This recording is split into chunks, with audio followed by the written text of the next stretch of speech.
Smooth talk, R&B, and soul. It's your boy Q Christopher in the building with two young ladies, Tati and Anayas, my co-host. And getting right to it, we had a special guest in the building. Her name is Omenesa. Hello. Welcome to the show. Thank you. Welcome. Thank you so much Finally. for having me. Shout out to the audiences real quick, to the listeners. I do apologize for the lateness. We had some technical difficulties, but we're here. We made it. Omenesa just, blessed us with her presence. So we're going to dig in and talk about it. So a preacher, ordained minister, pastor rather, ordained prison chaplain, music minister, ghostwriter. So who did you write for? Let's get to that question. Oh, well, I'm a ghost, so I... You can't tell. Yeah, so I can't tell, so I get Trying to paid get it not exclusive. You signed Just that trying to get NDA. Excuse me? You signed the NDA. I hear that. I'm not mad at that. But you have a plethora of responsibilities. You wear a couple of different hats. Which one of these titles pleasures you the most? What do you probably a preacher, pretty much. Actually, no. Like, what pleasures me the most is my singing, which is what I do all the time. And then I pretty much live my life as a catalyst in helping people, women especially, with emotional issues and baggage. So counseling, singing, which of course would then take me into the ministry. Absolutely. Yeah, Okay. So where are you from though? Originally? I am originally from Nigeria, West Africa. Okay. I was born and raised in America. I'm in Nigeria like 12 times a year. Wow. So I'm very, very integrated. How is Nigeria? I always wondered what's it like. Like, is it like gold floors I and would stuff? say that Nigeria, some parts are like Kentucky, some parts are like Texas, really? and some parts are like New York, and some parts are really like the bush. Okay. That's pretty interesting. So along your trails in the Kentucky parts and the bush parts, when did you know that you wanted to start singing? Well, I pretty much started singing when I was 3 years old. I think that my parents really did a good thing. Just going from country to country, they would hold crusades. Okay. Like Billy Graham. Like they'll hold like a really big crusade. Like a church temple. Yes. And then right before they minister or lay hands, they just threw me on the pulpit and will have me sing. And that's not because I could sing at 3 years old, but that was to help me to assume the position that I will eventually be in, Right. which is where I am now.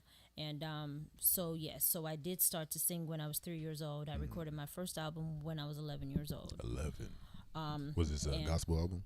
Yes. Okay. And then I started to do it like for real, to where I was getting paid to do it. Wow. At From the age 11 of years? 15. Oh, 15. So all of this happened in Nigeria or here in New York? No, this was here. I went back to Nigeria when I was 3 years old, and then I was diagnosed with scoliosis. So I came back to America when I was 11 years old, and I just stayed because I was born here. So Okay. yeah, and I was living in Cleveland, Ohio. Okay. And I was just doing a lot of singing, from background singing for people to sing at bookstores, and then I started to open up for pastors and for the Mike Murdochs and all those type of people, and I started to go from state to state and from country to country, and before I knew it, I had my own band, and then I really started to do it like for real, Moving and shaking. Nice.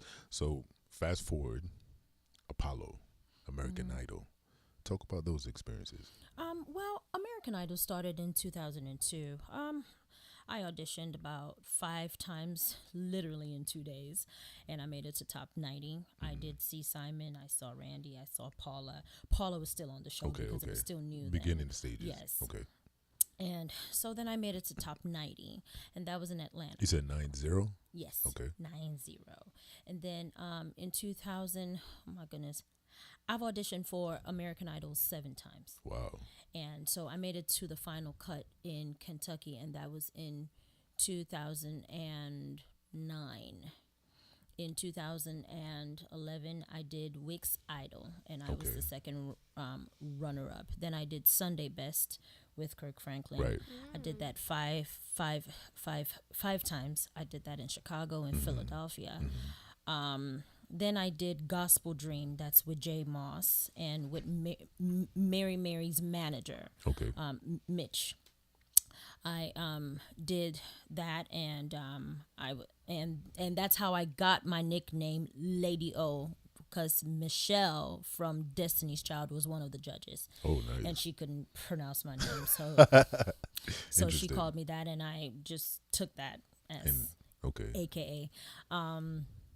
And so after doing all of that, I just decided to just bring out a second album and then a third album. And the third one did very well in Nigeria. My husband is a cinematographer, so my music videos are covered. I just pay in kind. Oh, really? That's dope. It's Yeah, a benefit.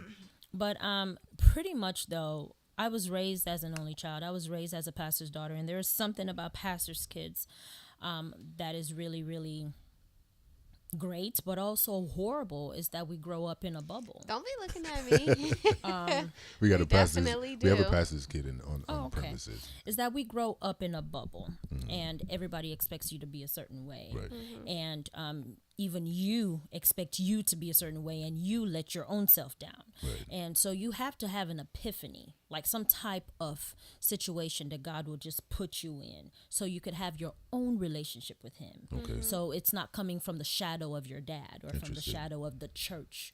And so I had my rude awakening when I was 25 years old. I was in a relationship with a drug addict for 3 years. Wow. I was certainly not a pastor's child at that time. Okay. And I did all kinds of things that I can't even believe I did. And that's because I was in a place of low self-esteem. I was in a place of trying to be rebellious very intentionally. And so like when I see pastors' children just doing everything, it's like, it's not like they're really crying out for help. They're just angry. They're angry that it's- they're a pastor's child. It's not that you're angry that you're a pastor's child. Unfortunately, being a pastor's child means that nobody is listening to you. Nobody is preaching to you. No one is laying hands on you. Wow. Is that because they feel like you're Because like you're they're doing they all feel of like that you're have a to fraud? voice. church members. Yeah, Absolutely. they're not doing that to you, because Interesting. you should be part of the people blessing all these people, but you're empty because you're young. You're Interesting. like, you haven't really owned your a calling yet. So yes, I was in that place, and then it was from getting out of that relationship that I really started to write meaningful songs, and that my whole life just really changed, and that's how I started my organization as well. I was Nice. gonna ask you, what made you get into the Pearls. shift of helping women in emotional distress? And I read whether it was suicidal, depression, probably anxiety, any type of emotional stress. I was gonna ask you what led you into that business, and I guess it was your relationship with that guy. Yes, Yeah. it was my relationship with that guy, and I had also attempted to kill myself 3 times, and Because of him or other things? Oh no, because of other things. Other things. It's just being raised in a bubble, and then you're an only child. I could imagine because Oh gosh, so like the whole world is against you. So And you think. religion is very about. I'm a free bird. I like to say, like, I have my parents, but they're my friends. Okay. So I'm a free bird. This is my friend, my sister, but she's the pastor's child. But even besides her, other people, I just know that like religion is about community. It's not about you, like you said. Like, it's not about you or the children, what the children want, what their dreams are. It's all about what the church says is okay, what everyone else says is okay. You have to do what everyone else says, not you. And to me, that's so baffling, because it must be so hard. Like, that's not why we're put on this earth. Yeah, like, I mean, like, it's amazing that at this stage, after 3 decades, now I'm just learning to choose me, because I grew up where my parents would give up their home and their food and their money and their careers and everything for people, and then I became the same way. Like, No balance, Like though. history There was no was balance. repeating itself, Okay. and and I didn't like that, because it just really, really does make you angry. So how did you flip that? How did I flip that? Oh, I had to go through hell and high water. And that's what I was saying. Like, sometimes, like, you will have to have an epiphany, like a really rude awakening. Yes, that relationship was one of the awakenings. And then getting married. There's something about marriage. Marriage strips you. Go ahead, go for it. Marriage pours like bleach on you. Really? It just pours acid all over. For what result? It sheds off the foreskin, and it goes straight into who you are. Interesting. The good, the bad, and the ugly, and you can't hide from this person. You can't. You just can't. Well, you shouldn't. And you can't put makeup on this one. So marriage did that for me when I had to give, when I didn't want to give, and when he was not deserving. That compromise. This Yes. is way beyond compromising. Yeah, way beyond. Like, you bend over and backwards. You have sex when you don't want to. You say sorry when you don't want to. You show up when you don't want to. And the person is not showing up. And it's not that he can't show up, it's because he also has his own issues. So marriage is really, really a good school for both of you, because now he is fully trained. Okay. So why not? He has So why been not? trained now. So why not? Why not be? Is that because you trained him, or the I experiences? trained him, yes, and the experience Right. trained him as well. And like, that's why you have to kind of be semi-trained women before you get into any type of commitment. So why not a training session or some sort of time to get to know each other prior to getting married? I really don't believe that. Get to know yourself, because you could court somebody for 20 years. If you are a hot mess, like, the marriage is still going to be a hot mess. Right. So get to know yourself and get to marry yourself. And I am still in that process in my life, and I can see the changes of who I used to be and how that bounces off on your spouse or on your relationships and whatever. Just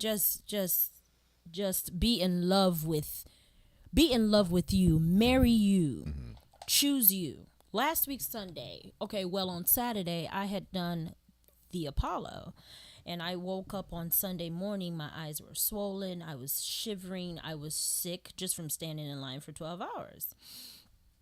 And the first thing in my mind was, you have to go to church. I'm sorry, because my thoughts are very Nigerian.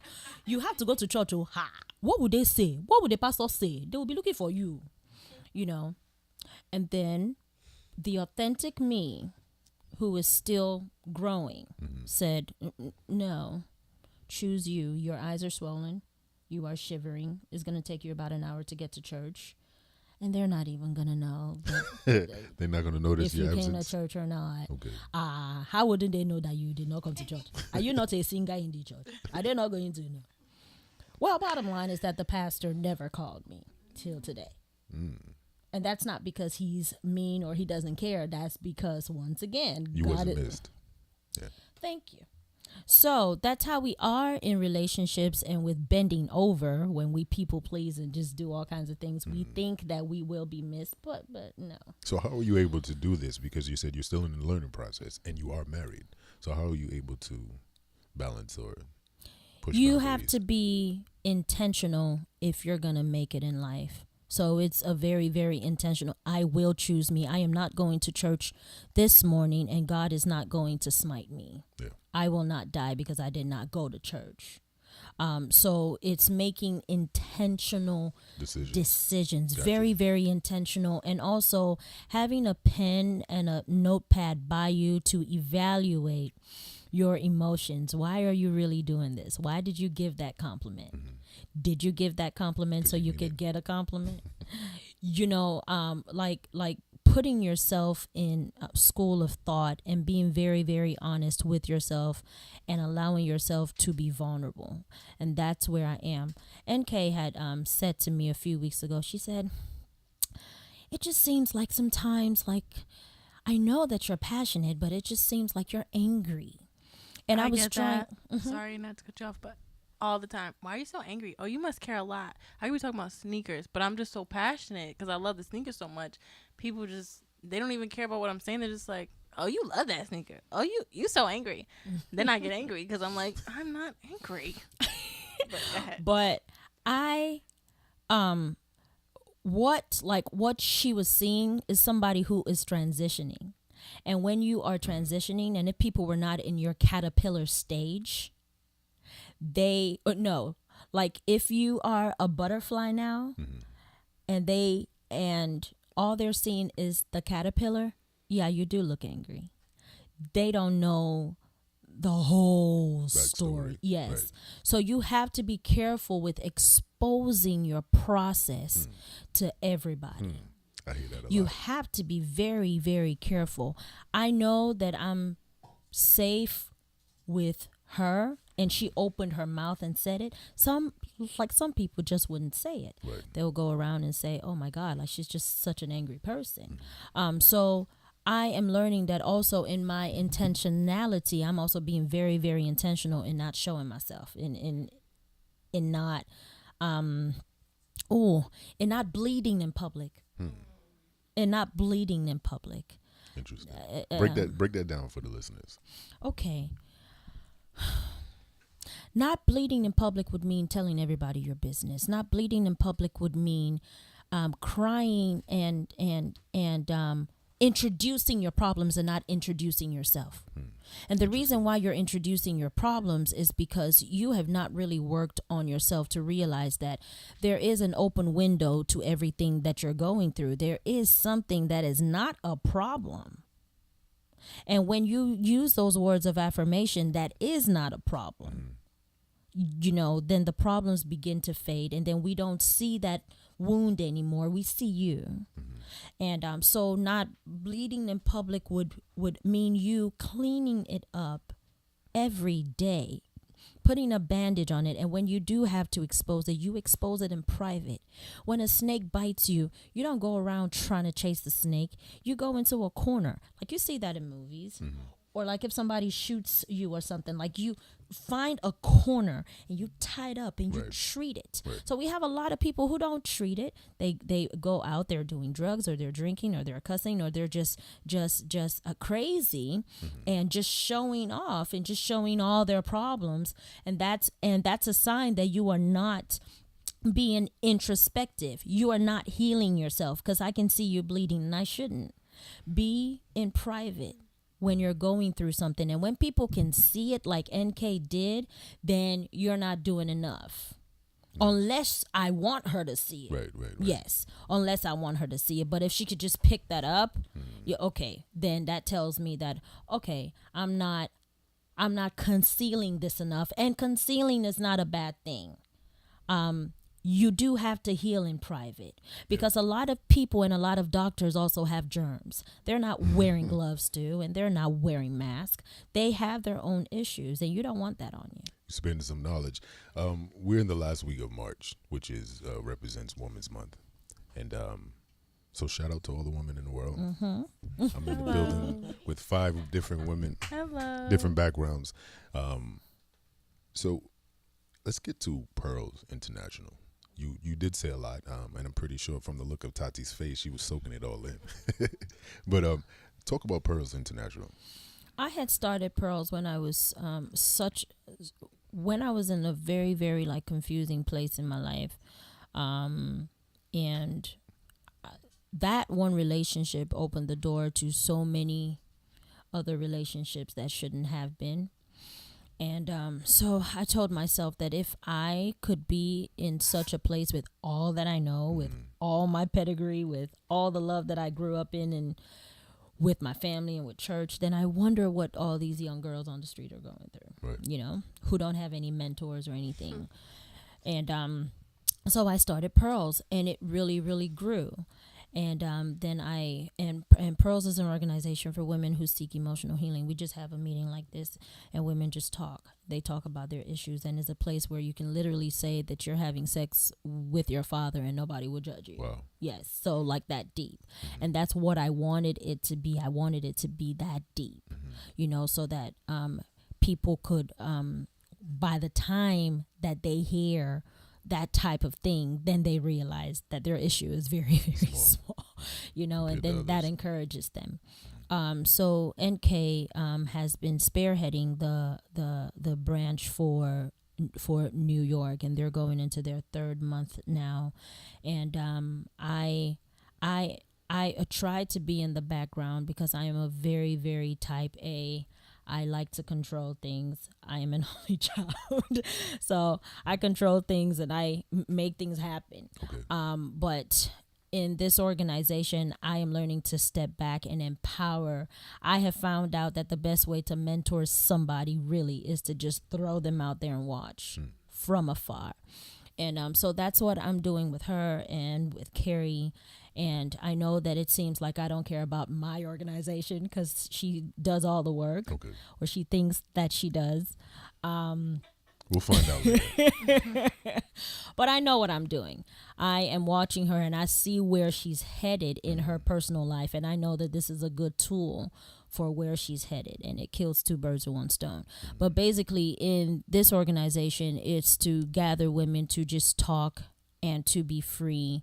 And then we call them like once a month, and we have gifts, and we have an award night once a year. And then I am trying to do a thing where we would have like some type of structure to where like the women pay for mentoring, and I distribute all my presidents to mentor them for 3 months or for 2 months, or so like that's what we do. Why do you feel individuals should come to you for mentor?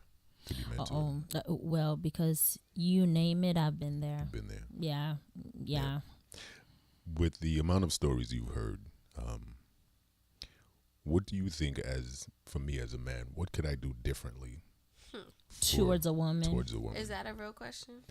Of course. How long do you want to sit here and talk about this? Is the question. I'm sure she got a list. I'm gonna let a the lot expert of men talk. A lot of men were not fathered. A lot of men were not mentored. So I'm saying this in the defense for men, is that a lot of men really just don't know what to do. They really don't. But you can't use that as an excuse. When I got married, I didn't know how to cook, and I'm a Nigerian woman. But I married a Yoruba man, and if you want him to stay at home and not go outside, you better learn to cook. You will have to learn. Mix up and the I pot. learned. And I learned on the job. And I know that that's trivial, but really, men need to learn on the job. You try really at just, least, right? Excuse me? Try at least, right? You can't try what you don't know. So it may seem like I'm defending men, but the truth is that a lot of men really just don't know. So they have to involve themselves in their involvement, in their evolvement. Involve yourself. But I don't think that's fair. In the evolving. I don't think that's fair because we're not given an opportunity to evolve. You're thrown in the water and you just have to survive. And that's because you're a woman. You cultivate a man. And you're supposed to show him how to do this and how to do that. Like, supposed to. We're not shown that. We're told this is what you have to be. This is what you want to, like, this is what you have to do. Not all women are shown that. Some women come from a home where there's a mom and a dad, and the mom compromises for the dad. But not all women, I agree, not all women are shown that as well. I understand what she's saying, but like what I'm saying is that every man has to stop using the excuse of how they didn't have that and how they didn't have that, and decide to be a man, which is in being tender, which is in forcing yourself to know what a man is supposed to do. A man is supposed to love from his core, and he can't love if he doesn't even know how to love himself. So first of all, he needs to educate himself. It doesn't have to be in a school, but he has to do some kind of program. He has to have some kind of skill. He has to have some type of focus, and then he has to be stable. And then when he's stable, they ain't never stable. So listen. then he has to be consistent. That brings up a good topic because we talked last week, well, briefly at least, that some dudes feel like they need to be ready in order to start a relationship. So this is something you agree with?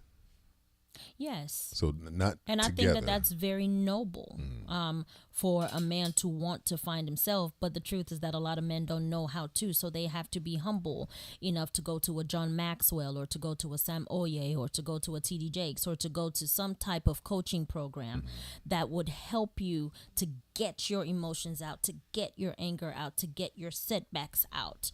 It is needed. And then you have to be consistent in your job and in your commitments. And the more consistent you are, that's going to bleed off into a marriage but or my into question a relationship. is, why is it that men have to learn that? Like women, we it's just a You guys part of learn it our as well? being. You know what I'm saying? Well, Not God in a necessarily. sense though, like Wait, that's which how we're brought tenderness? up, and that's how where we are She did made mention to be. she did mention that there are women that are lost, so it's not like everybody knows. I know that, but I You just just feel like shaking your head. we You- are so much you catering tainted to right men and now. how we need to make them into what we want them to No, be. she said they gotta I am find about themselves. to say something now that you may not like. Any woman that you see doing that, and I was one of those, she is broken and she is lost. God did not create a woman to placate and to bend over. So when you see all these women catering and doing all of that, they are trying to fill up something that is void or that's a deficit. It's not supposed to be the norm, but because it's just so perpetual and every woman seems to be in that category, all of a sudden it seems like it's normal. God created a woman to be a caterer. God created a woman to nurture, but he did not create a woman to bend over and to be a slave. fool Yeah. and to be a slave. And that's what it's we not are a man. constantly doing. No, it is not It's a a choice, man. though. It's not men who tell us to be slaves. We are the ones who decide to be on the phone with him for 5 hours and go to work and we're dozing why off. is that? Do you feel we like- are the ones why who is that, decide though? to pay his bills. We are the ones who decide to give him the cookie the very first night because we are empty on the inside. The man did not tell you to open up, and if he did, you could have said no, but you didn't. Why? Because you have a void. It's not a man's fault. Preach, Pastor.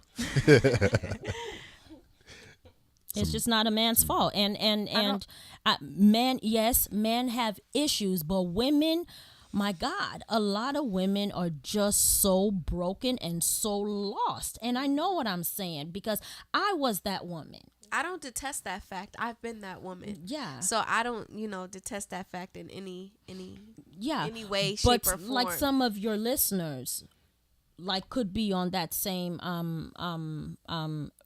reasoning that women just have to do so much. No, women choose to do so much. Even in marriage, my God, I've just given that man way too much more than I should. But my question is, as a woman, is it that we are trained by broken women that we bend over backwards? Because we're taught as women, this is what you're supposed to do and this is how you keep him and different things like that. So it's perpetual in the sense that generation after generation, we're taught that that's what we're supposed to do. So yeah, you say that, we're not supposed to bend over backwards, but that's the first thing that is taught to us as women. You need to make sure that you cook. You need to make sure that you So clean. when do you break that? Take care of the, the kids and do all of this, and it's breaking you. Like I've already said, I refuse to be that woman. I refuse to be, I'm not gonna stay at home, work, how many ever hours and come home and take care of the kids, and you come in, after a 12-hour shift and think that you're just gonna sit on the couch. That's not gonna be me. But in the same sense, that's what we are taught to do. I remember, even though my dad was instrumental in my life, my mom is all we knew because my dad consistently worked. And so, he made time, I think like once a month we'd had time when we would spend with him. But for the most part, my mom was the one getting the brunt of everything. And that's what we're taught. We're taught mommy is here, daddy, he goes out and he works and he pays the bills and he does that. And all we know growing up is a woman. Generation after generation, pretty much, it's been the same. I think that's circumstantial because well- I did not have that at all. And even my grandparents were a big part of my life, like I've said before. And even that those relationships on both sides are not that at all. My grandfather and his relationship, that dynamic is not he's the pushover. I'm sorry. That's just the way that goes. He's a great man, but he's the pushover. And my grandmother on my dad's side, I didn't really know that relationship because my grandfather was older and like had dementia by the time I was, walking and talking, and then he passed away. But the women on my dad's side, are strong women, and they are loving and nurturing, but they kick you out in a heartbeat. They don't play that. Like, They get have out. boundaries. Get out. Yeah. But they love you. They'll cook your plate, but if you piss them off that day, You make your own plate. I don't have time for that. You know what I mean? So I think it's very, very circumstantial. But I think the overall thing is that I wanted to say earlier, Tati, I don't think that she's staying, I don't think that she's necessarily saying boys will be boys. I think she's just saying that for a man to like really meet his potential or to really love a woman or the woman the way he should, he has to realize that he himself is a person too. He has emotions. He has his own dreams. He has his own fears. And men, like we were talking about the last time, they ignore those things. Mm-hmm. And that's why a lot of issues happen in relationships, because they ignore those things. And that guy that you constantly bring up from 6 years ago, he did that. He's in denial about a lot of things. Like, guys are in denial. Like, I be coming from his neck. But guys are in denial about so many things because they don't want to deal, because it's too soft, it's too womanly, it's too feminine to say, this hurt my feelings. Like, bro, all you had to do was text me, I don't like that, or I like this. Like, you know what I mean? So if I send you a text, then that's another We could thing. talk about it. We could just talk about Text it. doesn't work. We could call me. We could FaceTime. We could talk about it. Like, but yeah, I think that's what she's getting at, that guys need to learn that they're people too. It's not, I'm a man. You're a man. You're a person. Like, leave it at that. I feel like that's what she's really getting at. And women, the thing what you're saying, like, I do think it's generations of that. Women have we do have a certain standard we have to meet up to in terms of taking the kids and doing things. And I think that comes from just back in the day when there was no technology or anything. And that's really hard to break. I think we're doing a good job now, but it's going to take a lot more time. I'm sorry, but just from a man's perspective, my biggest thing is to actually understand a woman, and especially the one I'm with. You have to understand who she is, what she does, what she's about, and give time for that rapport and that relationship to actually grow, to really understand. Like, I would love to see a woman be proactive, productive. I want to come home and say, how was your day? Let's have a conversation about what you've been doing all day, pretty much. Not I get home and you just talking about, I saw the soap operas earlier this morning or something like that. No, I want you to be productive. I want you to have your own life. You ask me for nothing, I'll give you everything. That's my motto. But I think that comes, like I've mentioned to you before, I think that comes with age. Mm-hmm. Because a lot of guys, they're intimidated by that, Age as experience? Yes. And, we've spoke about this before, because, a guy that's in the same age as you doesn't necessarily see that as an asset, as opposed to someone, if you're dating and there's a vast difference in your age, you want to see somebody that's more mature and on the same level, because it could hurt your pride. I agree, sense. But I'll tell you, for me, I've learned to respect and have the utmost respect for a woman. But you learned Open the door. No, even when I was a young kid, I've maybe something, I don't know. I won't say my dad taught me, because he's just like my dad. I won't get into it, but it's just something that I observe over the years, and seeing how dudes treat women. I'm like, okay, that's not what I want to do, and at an early age, I was opening doors, I was saying good morning, I was doing all kind of things, the chivalry, but you that have women to be would love to hear. Cultivated in that way. Like, I remember my best friend, who's been in love with me since the beginning of time. He's always been that way because his mom taught him, this is what you're supposed to do.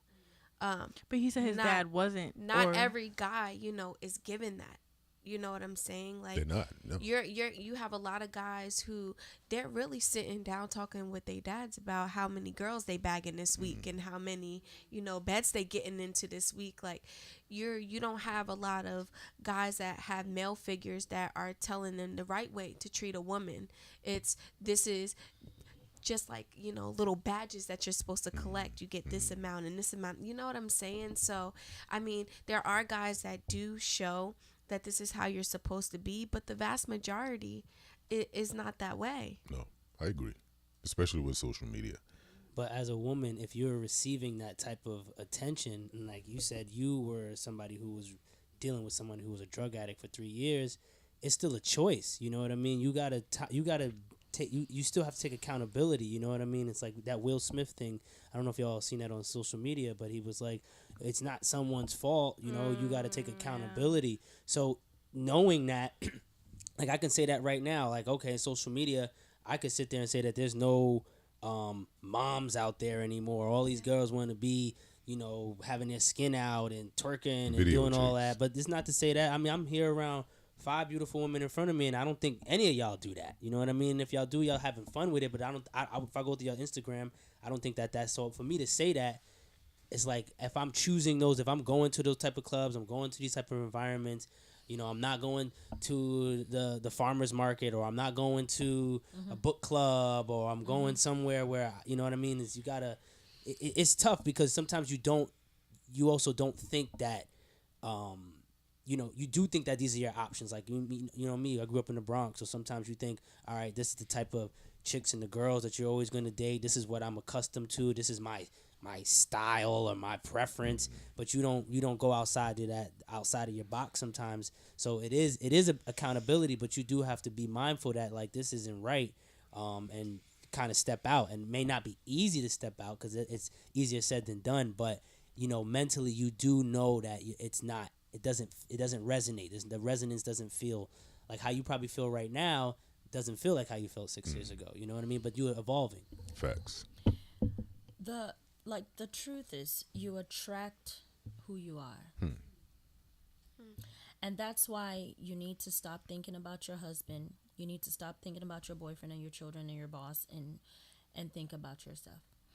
Because the more you think about yourself, you will realize that you're probably in the wrong job. Wrong job, the wrong and relationship, the wrong everything. You know, and that's a good thing when you can come to a place where that epiphany. Yes. Yeah. Yes. But this is not an epiphany that God just brought on you. Like, my mother died a few months ago. Now that was brought on me. Right. You know, but like, this is an epiphany where you just make a decision of, no, I am not answering that phone call anymore. I'm not going there anymore. We can actually sit here and pretty much talk all hour about this because I do believe it is very, very informative for a lot of women and the men in this world. I want to know what did you sing? Let's spin it a little bit. What did you sing when you went to the Apollo? Oh, I sang "He Will Do It Again" by Shirley Caesar. Shirley Caesar. It's a gospel artist, right? Now, this was my question, like, as they were talking. In terms of growing up as a pastor's kid, right? When you took that turn into, like, actually pursuing your craft, did you lean more towards the secular path or towards the religious path in terms of that? Because I know there is so much talent in the church, and just like looking at, you know, the different talent and just that constant struggle between, because secular is where it's at, you know, that's the one that's getting pushed, but, you know, just remaining truthful to who you really are. So that's my question. Like, did you have a struggle when it came to that? Before you answer that, let's take a real quick break. Yes. We're going to get into some more of your music, and then we'll be right back with that question.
temperature. I'm writing this letter with my voice, I'm sure that promising you never to ignore. I don't know. Send it. Okay, please. You've been to me. I made a choice to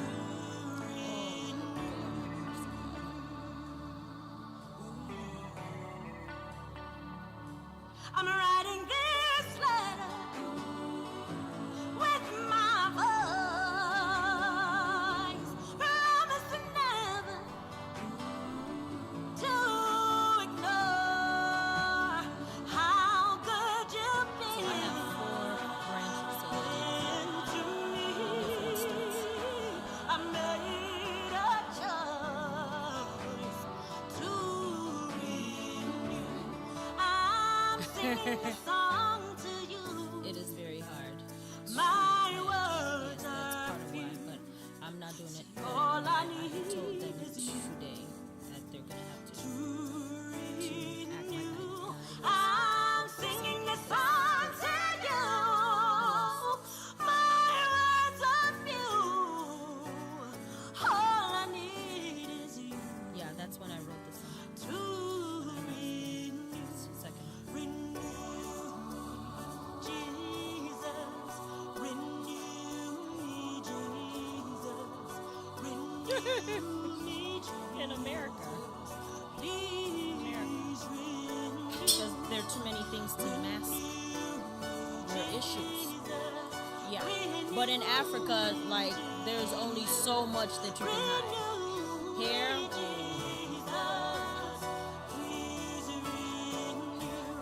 I'm singing this song to you.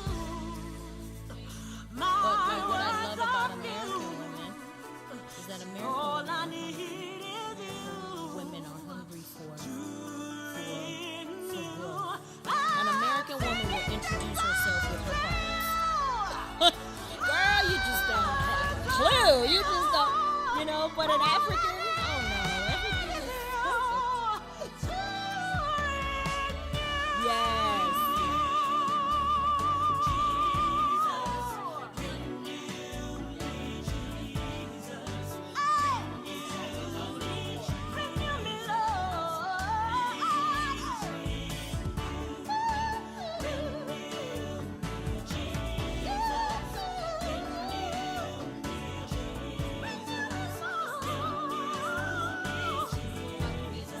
Such slavery. Renew my body, renew my spirit, renew my situation, renew me, Lord.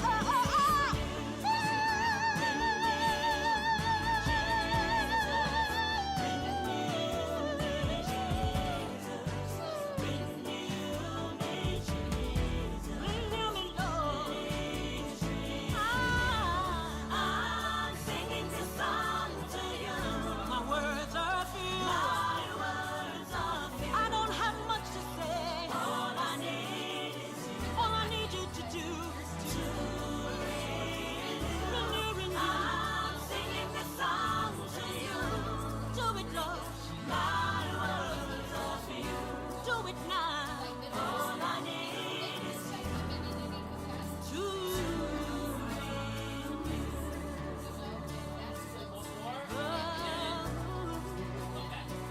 I need you to renew. I need you to renew. Please renew.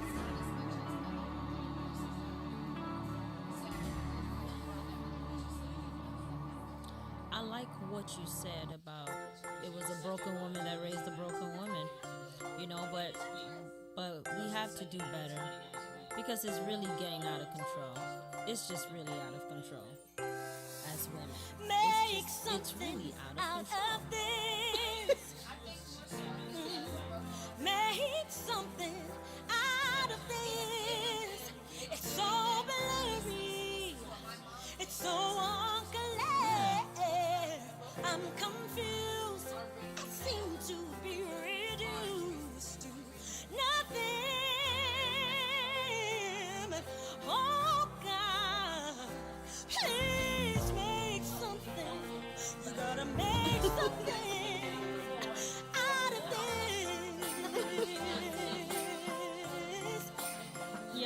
is dysfunctional.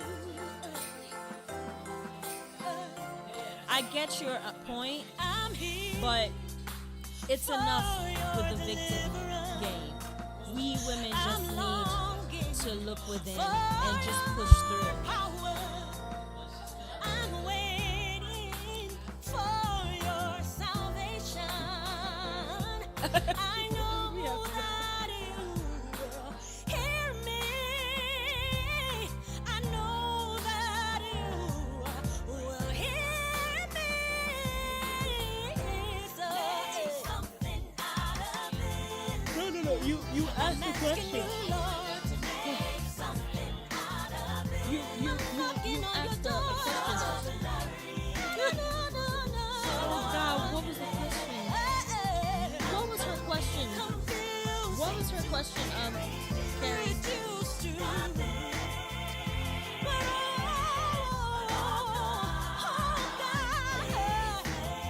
Yeah, the secular.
Yeah.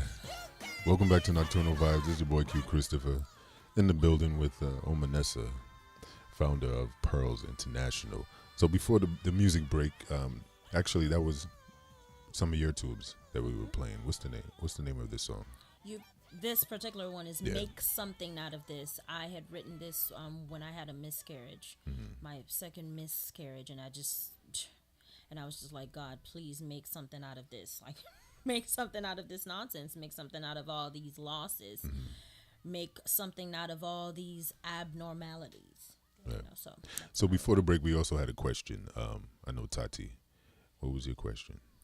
You're gonna make me repeat it. Yeah. Why not? I think the question more so in simplest terms was the balance of secular and I guess I don't want to say religious, but you get what I'm trying to say. Like being a part of secular, which is being pushed so much, and then being a part of, staying true to your faith and who you are in Christ, and just balancing the two. Well, fortunately for me, I already had a lot of epiphanies before I went into my gift and into my calling, so I wasn't confused. I knew that the money does come from secular, but I knew what my calling and what my purpose was. So people who tend to go for the money or for the fame, they haven't really scratched or gotten to the core of who they really are. So for me, I already knew that I was called to minister as a preacher, to minister as a singer, to minister as a writer. In all of my capacities, the target is to minister. The mission is to minister. So no, I didn't have any desire to go secular, and I have a very, very strong voice. I wouldn't have sounded good. I really don't think I would have. Like, I would have sounded like a Fantasia or like a Jennifer Hudson or like an Aretha Franklin, which is still gospel. And let me just follow up to this because I don't know if you guys know, but Snoop Dogg actually put out a gospel album. I did read And about that. it's like #1 on the gospel charts. Because he was secular. And so What is secular? we'll get to that in 1 second, but I just want to ask this one question. I know that, coming up in the church is it's very hard. Even when Kirk Franklin, sampled a secular song and made it into, a gospel track, it was very taboo. You know what I'm saying? So to have especially a rap artist who, is gang affiliated, and just have him put out a gospel album and it to do the numbers that it did, it's also very controversial. It's controversial because of the features that he has. He has some heavyweights in I guess gospel music that are featured on his albums or album, and it's like, a battle, like, to look at the past and his past repertoire and to get on his album and be behind, his quote unquote, I guess, epiphany or just outbreak of gospel music. Like, how do you feel about that is my question, because I know that it is a very controversial situation. He found Jesus. Simple. I mean, but did he No. find him, or did he always know him? You know what I'm saying? Just something that, sold, secular sells. It's promoted consistently. I mean, Kirk Franklin and Mary, they tend to break that stigma of, religion, but they also have delved into the different sounds of secular music. So it makes their music easier to vibe to and not as strong as it should be, to represent what it should represent. Speak on it, Lady O. First, let the audience know what is secular to the gospel industry. Secular would be that it's not religious in any shape or fashion at all. So all the rap artists that are rapping and talking about God, that's no. It's still secular. It is gospel when it's Jesus all the way, when it's the Holy Spirit all the way. Yeah, like you hear a gospel song and you know that it's a gospel song. So to answer your question, you have to use every measure to get to your target. When I started Pearls International, we started on the street where there were prostitutes. Very intentional. My hairstyle was gold, pink, and purple. Very intentional. It was a very short haircut. I had on very tight jeans, and my makeup was very intentional because I wanted to reach my target. So a lot of these artists, that's what they're doing now with Snoop Dogg, because he was not a gospel artist anyway. So I don't know I really don't know if that was a marketing gimmick. It could have been, but I'm talking based on gospel singers going into certain sounds or whatever. They're not trying to cross over, because crossover would mean that nobody knows them. People already know them. Even the secular know them. But they're trying to cross over in terms of getting their target, which is everybody, to be slain, And so that's what the Mary Marys are doing, or at least like that's what I think they're doing. That's what J Moss is doing with his sounds. But for Snoop Dogg, to me, it's just so convenient. Like, it would be like Mary J. Blige or Tony Braxton just like bringing out an album. It's like, it's so convenient. And unfortunately, I don't know what their motive is, because they're already in the secular. So what are they trying to do? Like, bring people to God or what? Like, I don't know what their motive is, but I can tell you what, like, the Kirk Franklins and what their motive would be to do a song with Nicki Minaj or, yeah, I can get that. To cross over. Good stuff. Yeah. Listen, we may need to invite you back for a whole show. But please tell us where individuals can find out about Pearl International, or even go to one of your meetings. Yes, our meeting actually is every last Saturday of the month. So that means March the 31st, which is this Saturday, is from 4 p.m. to 8 p.m. And it is in Jamaica, New York, 89-17 139th Street, Jamaica, New York 11435, and the phone number for this branch in New York is 917-349-7226. Okay. And the admission is $5, and you will get a chance to win $50 in the raffle draw. Basically, our topic this month is trapped identity. So just being buried and being imprisoned by who you are not. Any Nigerian dishes there? That's the only way I'm going to come. Okay. I was looking for food. Well, listen, Omenesa, please let the world know where they can find you, please. They can find me on Facebook as Omenesa Oruma. Omenesa. Yes. Been pronouncing They it wrong can all find night. me on Instagram as Omenesa _pearls. They can, or just Google and you see everything on there.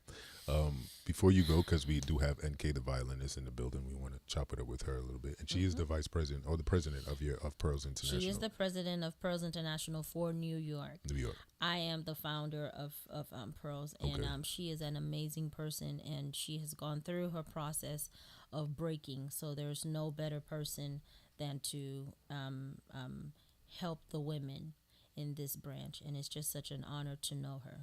Beautiful. And her vulnerability is absolutely amazing. Beautiful. So please leave the world with some of your knowledge, some good word. What I would want to say is it's not enough to wake up in the morning. You have to get out of bed. I have a rod in my spinal cord. I'm sitting down here. I am terribly exhausted, but I showed up. I am new to New York. I don't know trains and buses and all of that. Carrie was supposed to pick me up, and I said, no, I will show up by myself. Nice. And that's part of my process of being intentional. Empowerment. I really could, she really could have come, and it would not be a problem for her. But I am being intentional. So once again, it's not enough to wake up in the morning. You do have to get out of bed. Like I said, I am in pain and my back hurts. I have a rod in there, and but I'm here. So you are a catalyst, and everything that you're going through is for somebody else. It's not for you. So go through the process so somebody else can be healed, and then when they are healed, then then you mirror that. It's a reflection. So you attract who you are. So please, it's not enough to wake up in the morning. You do have to get out of bed. Gotta get up. Thank you so much. Thank you. Amen. Thank you. Right. That was snap. Listen, we're gonna get into one more of your tracks, and then we're gonna chop it up with NK. Once again, I thank you, and I commend you for everything that you're doing. I can sit here and listen to you all day. I might pop up at the meeting. I don't know. Give my voice. Give my opinion. Please Right. do. Please do. Smooth talk. And quickly, I am so sorry, but I didn't get your name. But I understood what you were saying about broken women are raising broken women. I wasn't trying to discard that fact. It is a fact, but I do believe that the victim game and fad should be over, and it should behoove on every woman and on every person to be a better person. Nice. And not just keep making excuses of how dad was not there and mom died and all that. I love that. Listen, don't go too far. We still got more with Nocturnal Vibes and Kate the violinist. Keep it loud.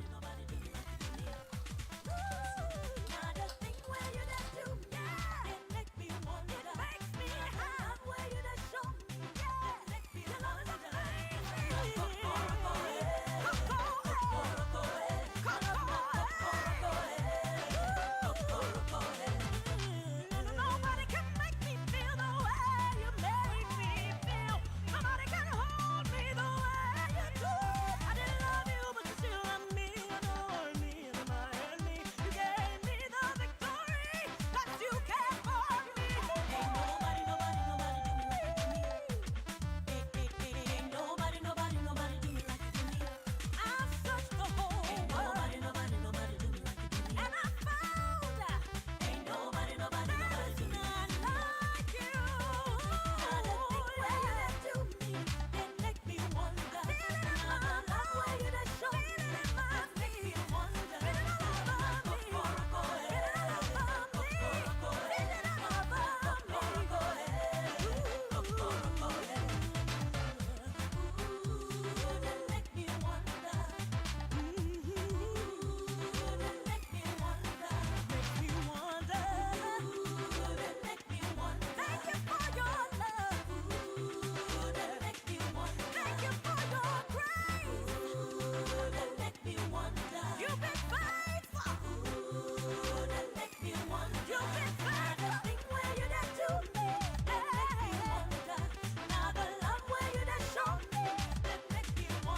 just touched down, and I can't wait. Been waiting all day just so I can be up in this space. Girl, I'm glad that you're feeling me, like I'm feeling you. Cause I don't wanna rush it just come natural. Yeah. Off the plane, come knock at your door. Drop my bags down to the floor. And I don't wanna wait no more. I don't wanna wait no more. Every time I see you, I can't deny you supply what I've been searching for. And every time I close my eyes, girl, I start to realize I don't want to, I don't wanna wait no more, no more, no more.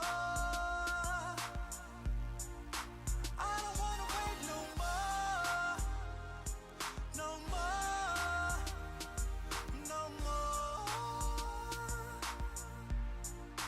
I don't wanna wait no more. When I was away, I could see your face. Been daydreaming about the last time you were in my arms. Wanna go a little further. Know you feel it too. But I don't wanna rush it just come natural. Yeah.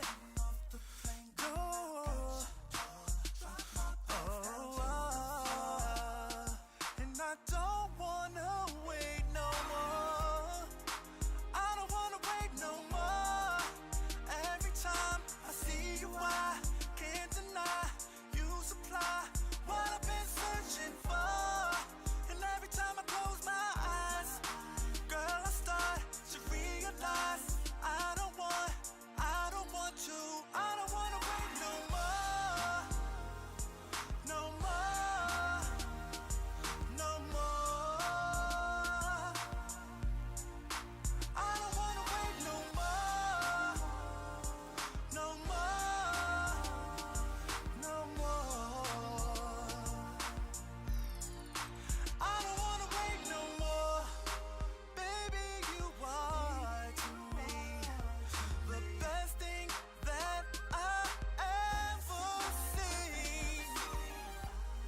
And it's hard for me to go on and ignore, cause I don't wanna wait any longer.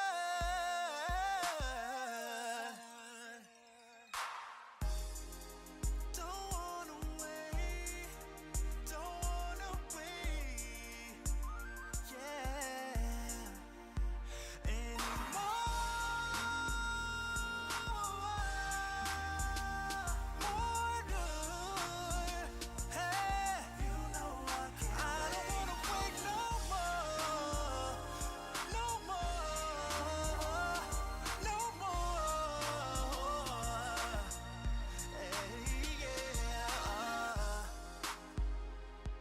Can't wait. Oh,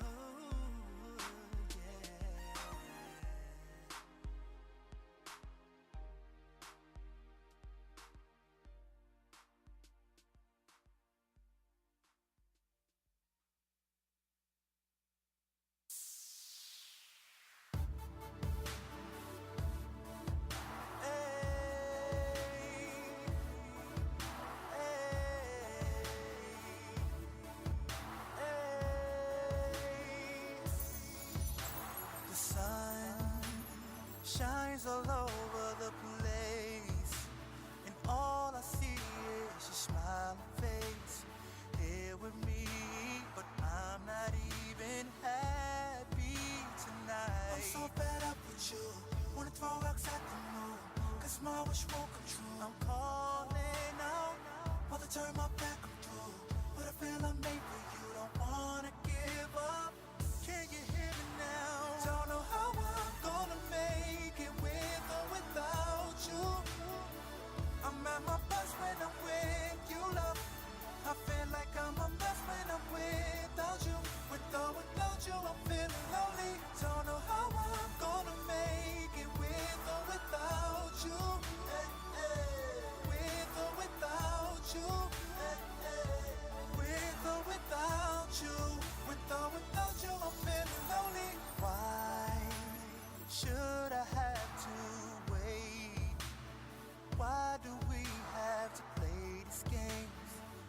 talk to me. Tell me what's on your mind tonight. I'm so fed up with you. Wanna throw rocks at the moon, 'cause my wish won't come true. I'm calling now. Wanna turn my back on through, but I feel I'm made for you. Don't wanna give up. Can you hear me now? Don't know how I'm gonna make it with or without you. I'm at my best when I'm with you, love. I feel like I'm a mess when I'm without you. With or without you, I'm feeling lonely. Don't know how I'm gonna make it with or without you. With or without you. With or without you. With or without you, I'm feeling lonely. I feel like we're out of touch. Though you with me, it's never enough.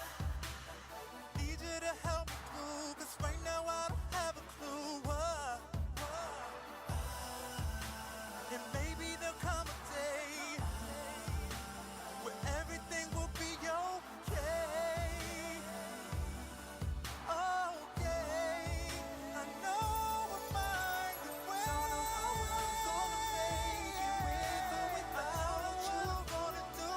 I'm at my best when I'm with you, love. I feel like I'm a mess when I'm without you. Without you, Tati, What's up? gonna make it with or without you. With or without you. With or without you. With or without you, I'm feeling lonely.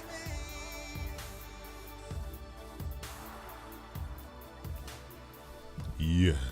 Smooth Talk R&B and Soul. Welcome back. This is Nocturnal Vibes.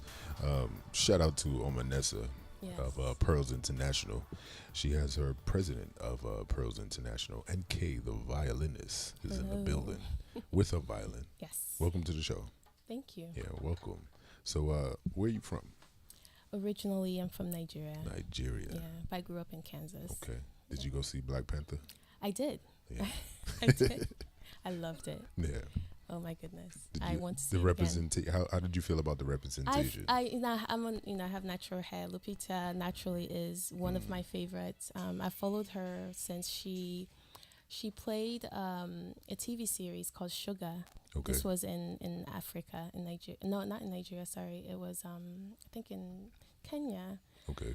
So I followed her all throughout her career, basically, and to see her blossom into such a fantastic actress and to be, revered by not only blacks but whites, and basically, she is the face of Africa in terms of like the movie industry for Nice. people who are aspiring to become, to go into Hollywood.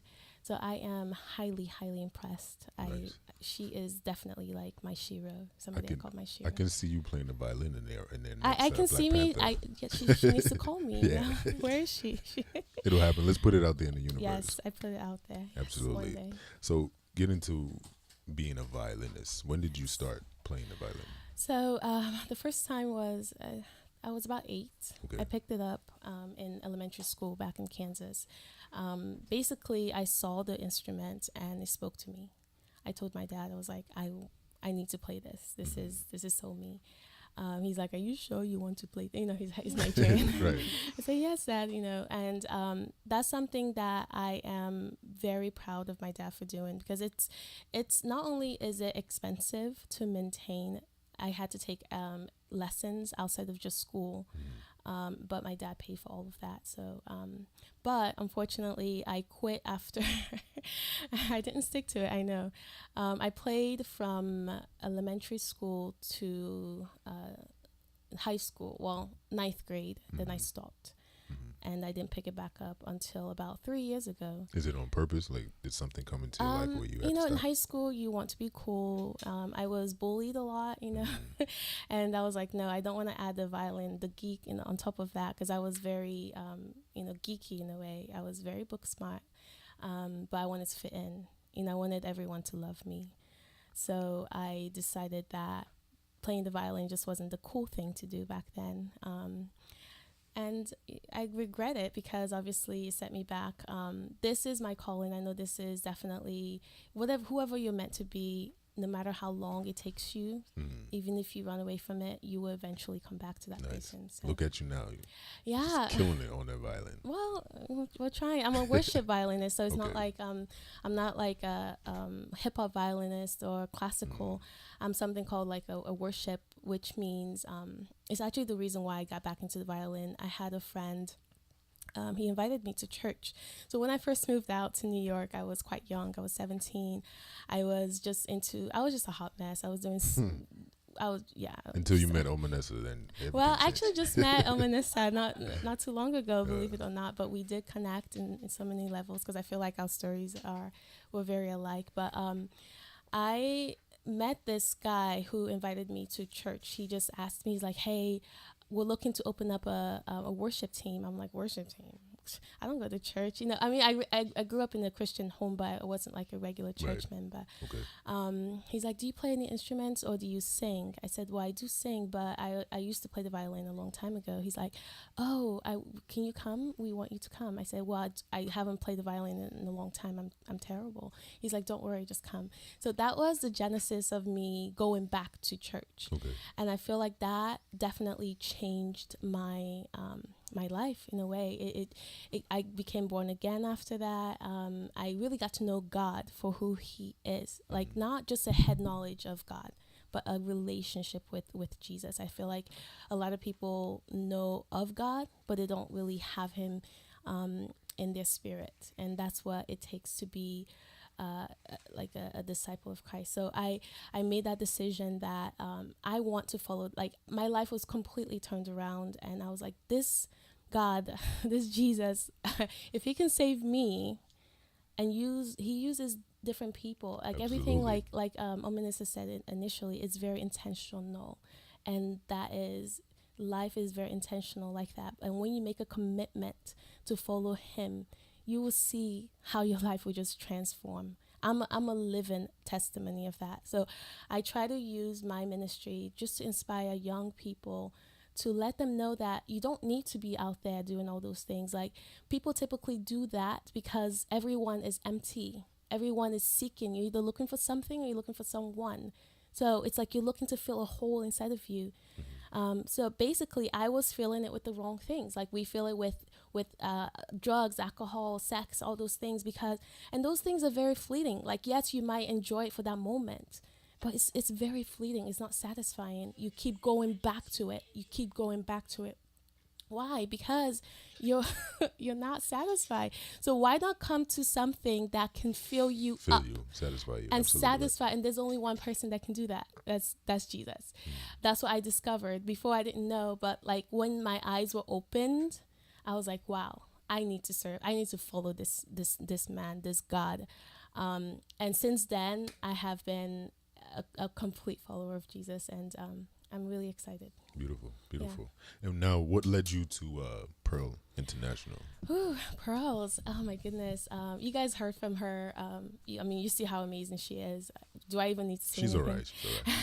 She's I great. met Minister. I call her Minister Omenesa. I met her when she was actually ministering at a church that I attended, and she, God, there's something that she just sang this song, and for everything that she did, just spoke to me. I actually broke down, started crying. I was like, wow, who is this lady? Like I don't know. Who is this woman? Who is this woman?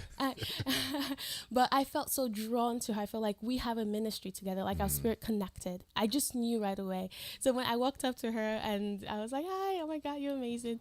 She's like, hi, and we just ended up connecting. And I just knew that from that day that I need to follow this woman, because man, everything, and she has helped me tremendously. I mean, grow as a woman, mature as a woman, know myself. What she said about, it's not about other, like everything that happens to you is because you're supposed to help somebody else. It's for other people. But first, you have to know how to take care of yourself. 100%. You have to care about yourself. You have to love yourself. Everything that you want a man to give you, ladies, you have to give it to yourself. And I learned that from her.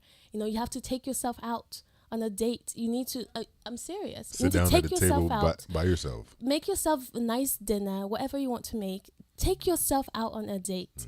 Go and buy yourself an expensive gift. Don't wait for a man to do that for you. Why? And I feel like that's a lot of the issues that women face, is like we're waiting for somebody to do something for us. And if they don't do that, we don't feel whole. We don't feel complete. Not knowing that it's from the inside. Everything emulates from the inside. You cannot find anything out there if you don't work on yourself first. If you don't find, the power is within you. The power is within you. And even when you go to church, some people are looking for something else. I said, no, church is great, but church is not what saves you. Church is good for congregating and, fellowshipping with other people. But what saves you, it's your relationship. And you cannot be drawn until God draws you in and says, hey, and gets your attention somehow. Typically, it's because of a life-changing event or something. But when he gets your attention, you need to have a relationship with him first. Don't look for it outside. It's not a pastor. It's not other people. It's you and by yourself, spending time with yourself, discovering yourself. And until you get to that place, you're always going to be seeking.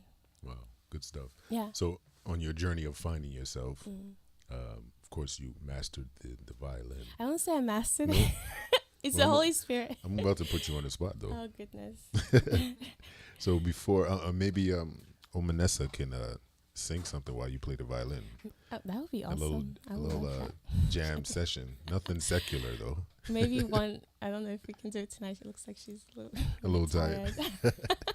Well, so tell us about this, because you do have a track that we're gonna play, and you're gonna play along with, right? Yeah. It's just a worship song. To be honest, I'm an improviser, so I'm not like I just improvise to music. I'm not really like what you call like a classical. I can read music, but I like to play from my spirit. Yeah. Unless it's inspired from my spirit, it just wouldn't come out, right? The fact that you kept up with it, and this is not an instrument that many African Americans play. Absolutely. So I commend you for doing that. Thank you. So. Like I said, it's me getting to know why. You have to know your why. You have to know why do you do what you do. A lot of people, they don't know. And the reason why I'm very intentional is I'm a worship violinist. I'm not just like, I don't, not to shame other people that are doing, everybody has their own ministry. But for me, intentionally, I want to be known as a worship violinist, somebody who is using her music for God to inspire, because he's the one that gave me the gift. I need to use it and give it back to him. It's not about, this world, like, there's nothing wrong with going out and trying to get your money. Do that. But realize who gave it to you. And that's why people get lost. That's why you see some people that will go from church back to the secular, because they're looking for the money. I think you guys were talking about that earlier. Yes. How the mainstream is where the money is at. Yeah, it is. But what is money? That thing is very fleeting. You will get that, but are you going to die? Are you going to be buried with it? No. Everyone dies, but not everyone lives. It's like you live chasing something, that you always chase that thing because you're never satisfied. Until your eyes have been opened. A lot of people are still in darkness, and as children of God, we are, I don't know if everyone is, I don't want to be preaching to everybody, but you're light. We're meant to be light into this world and salt. So whatever you have, you're supposed to use it to give it back to him. Absolutely. I believe we're all God-fearing in this building. Absolutely. So I whatever you're saying, it holds some truth to us. Absolutely. So let's get into, because I'm excited to hear you play the violin. Oof, nervous. Don't be nervous. So let's get right to it. This is, what's the name of this song? Oh, it's Improvise. Well, it's like Let Praises Rise, I guess. Okay, let's go for it. Ready? Yes. Okay. Can you turn it up?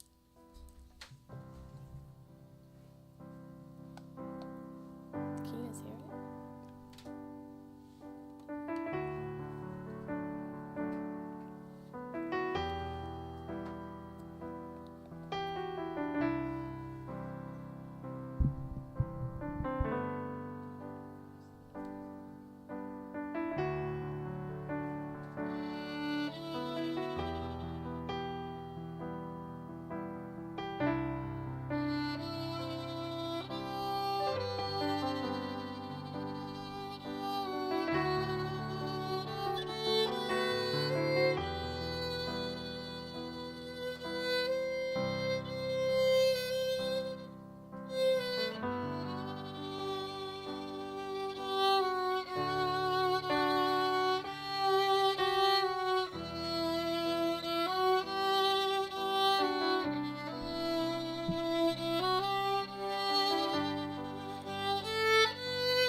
walk with me.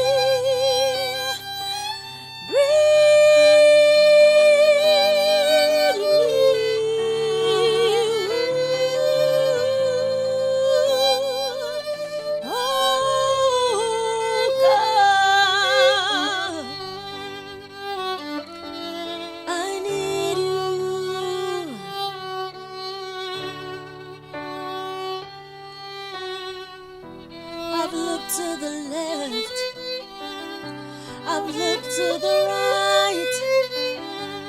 No one compares to you. No one can do me like you do. I've looked to the left, I've looked to the right. Yeah.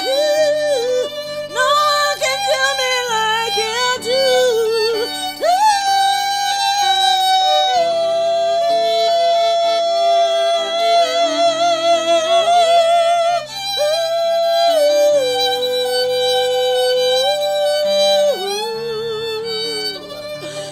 I've looked to the left, I've looked to the right. Everybody keeps changing, but you remain the same. You remain the same. You never change. You remain the same. You never change. You love me. You love me just as I am. Just as I am. You love me. You love me just as I am.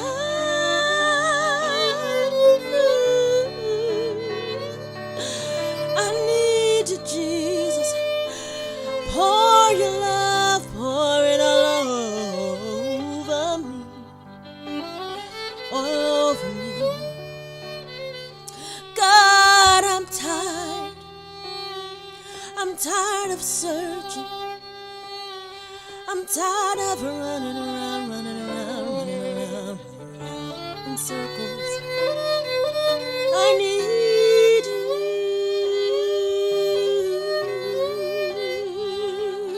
I need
the right.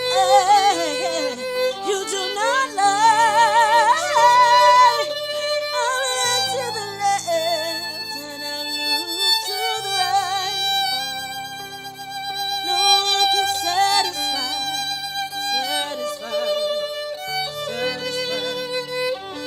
Haraboshi.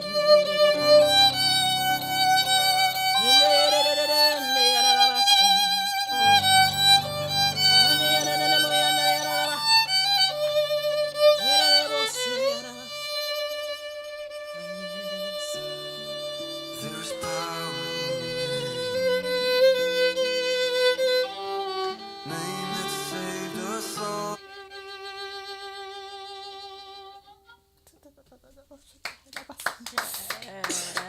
That was beautiful. If Jesus wasn't in the building earlier, he is now. Thank you so much. To see the passion in your face, that's what I was actually studying, and that was wonderful. Thank you. Absolutely welcome. What were you feeling while you was playing? I can't even hear myself. Oh my goodness. Man, it's like I said, it's the Holy Spirit that empowers, and a lot of people won't understand it. They won't get it. I'm not. I'm not a violinist. I'm a worship violinist, and there's a difference.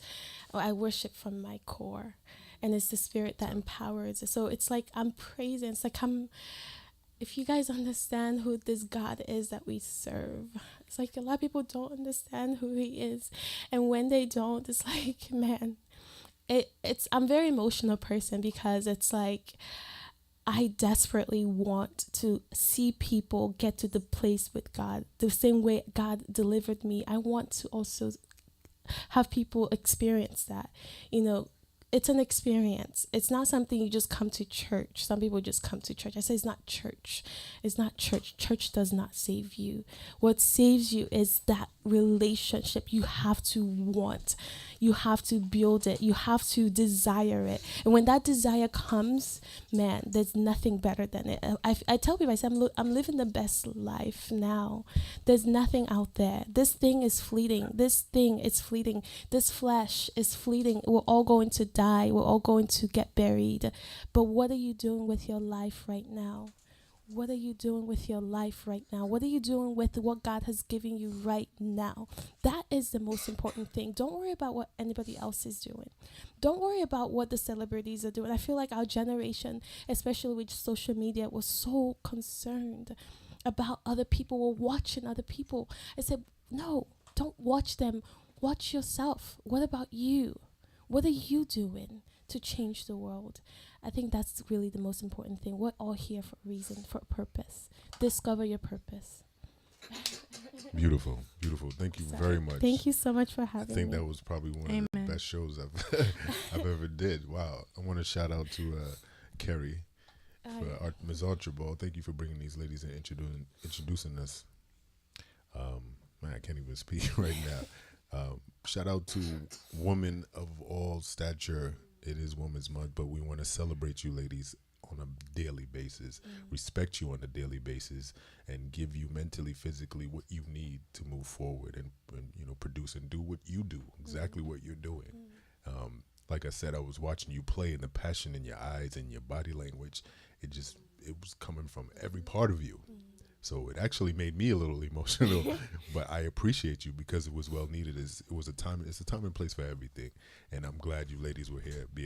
Was here to school us, pretty much. Any final words, Tati, Anais? I'm a little speechless. I was just gonna say thank you for coming here and showing us your strength. Women, we have to tough it out, no matter what dirt you have to rise from. You still have to tough it out. And we all have a lot of common ground. So I thank you for coming here and showing that, and showing your strength when you played the violin, because girl, I can't do that. When you sang, because I can't do that. Just showing how you've overcome all the things you've overcome, So yeah, just thank you, Women's Month. Go us. Thank you for making Jesus so present today. Yeah. Thank Tati, I'm good. you good. She's full. Tati is full right now. So once again, I want to shout out to all the listeners. Thank you for tuning in. We're here every Thursday. Well, before I close out the show, let the world know where they can find you and your brilliant music. Okay. NK the Violinist on Instagram. NK the Violinist on Facebook as well. Okay, and Twitter. So. and also you're the president for Oh yes, I the am. New York section. Yeah. So this Saturday, ladies, whoever you are, or fellas, if you guys, everybody, you know somebody. This Saturday, we're in Queens, 89-17, 139th Street. It's going to be amazing. I mean, you guys already heard from our founder, Omenesa. That's just a tiny bit of what to expect. It's just definitely going to be amazing because I feel like women, we carry so much. Who does the physician go to? Like, we do so much, and I feel like you need to have a place where you can just release and be yourself without being judged. It was a place like this actually allowed me to find myself. I encourage all women, wherever you are, please come. You can find us on Instagram and Facebook. Just type in Pearls International. Yeah. So Beautiful. thank you guys. Thank you. You're so absolutely much. welcome. Thank you. Listen, listeners, ladies and gentlemen, this was a great show once again. Shout out to everybody for tuning in, and yeah, this is a dope show. Thank you. Listen, stay physically, mentally geared up, and stand firm while keeping it sexy. This is Nocturnal Vibes.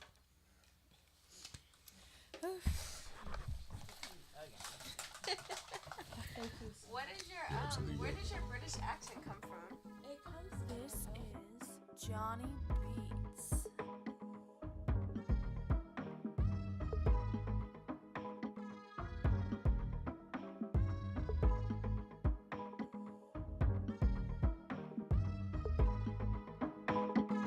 This is Johnny Beats.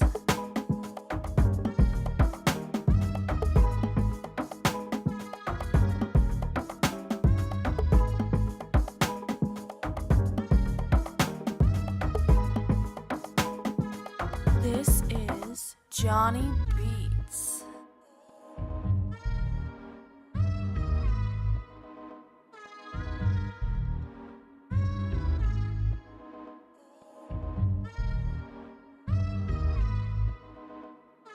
This is Johnny Beats.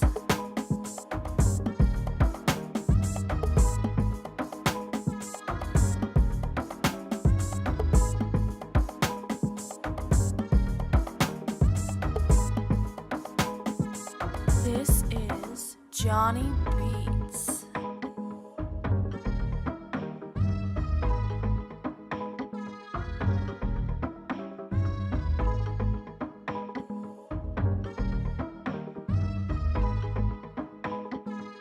This is Johnny Beats.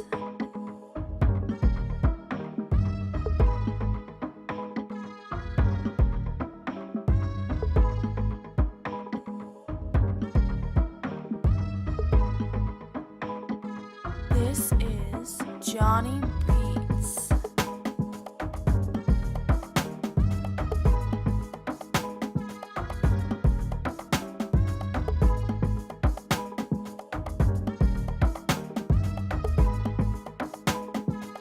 This is Johnny Beats.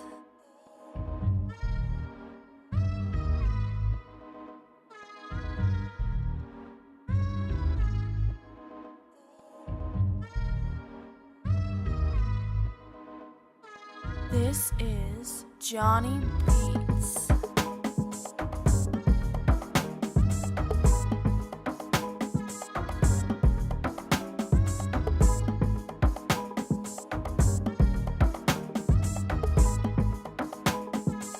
This is Johnny Beats.